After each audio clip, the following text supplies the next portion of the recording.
Hello, welcome to Disha kitchen. இன்றைக்கி காலை வேலைகள் சில வேலைகள்லாம் முடித்ததுக்கப்புறமா சட்டுன்னு ஒரு சாதத்தை வச்சு புளி காய்ச்சலை போட்டுட்டேங்க. இன்றைக்கி மதிய சாப்பாடு குழந்தைங்களுக்கு புளி சாதமும் கொஞ்சம் தட்டை சோளமும் அப்பளப்பூவும் பொரிச்சிக்கிட்டேங்க. இந்த எலக்ட்ரிக் ரைஸ் குக்கர் பாத்திரம் எனக்கு ரொம்பவே பிடிக்குங்க. ஏன்னா இதில் சாதம் வடிக்கிறதுக்குமே நல்லாயிருக்கும். ஒரு 5-6 பேர் வந்துட்டாங்க அப்படின்னா நம்ம ஒரு பிடி அளவுக்கு சாதம் போட்டு, ஆனால் எலக்ட்ரிக் குக்கரில் வைக்க மாட்டேன், அடுப்பில் வச்சே இறக்கிடுவேன். நல்லாயிருக்கும்.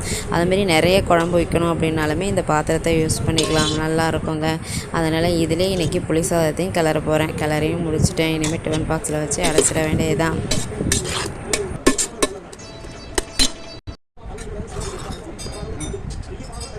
சாதத்தை கிளறி முடித்தாச்சு. நல்லா சூடாக ஒரு டம்ளர் பால் குடிக்க போகிறாங்க. அந்த பாலை குடித்ததுக்கப்புறமா காலைல இட்லியா தோசையானு முடிவு பண்ணணும். என்ன செய்கிறதுன்னு தெரில அப்படின்னு யோசிச்சுட்டு இருக்கும்போது, சரி இட்லியே ஊற்றிடுவோம் அப்படின்னு முடிவு பண்ணி இட்லியும் ஊற்றிட்டேங்க.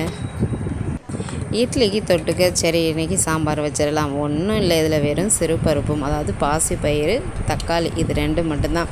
இதை நல்லா வேக வச்சுட்டு கொஞ்சோண்டு மிளகாத்தூள் போட்டு கடுகு கருவேப்பிலை போட்டு தாளிச்சாச்சு, அவ்வளோதான். இதுவே ஜம்முன்னு சூப்பராக இருக்கும். அழகாக தொட்டு சாப்பிட்டுட்டு பிள்ளைங்க ஸ்கூலுக்கும் கிளம்பிட்டாங்க.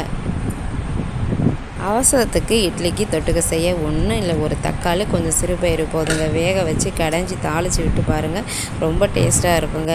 சரிங்க, வீடியோ பிடிச்சிருந்தா லைக் பண்ணுங்கள், ஷேர் பண்ணுங்கள், சப்ஸ்கிரைப் பண்ணுங்கள், மறக்காமல் பெல் பட்டனை கிளிக்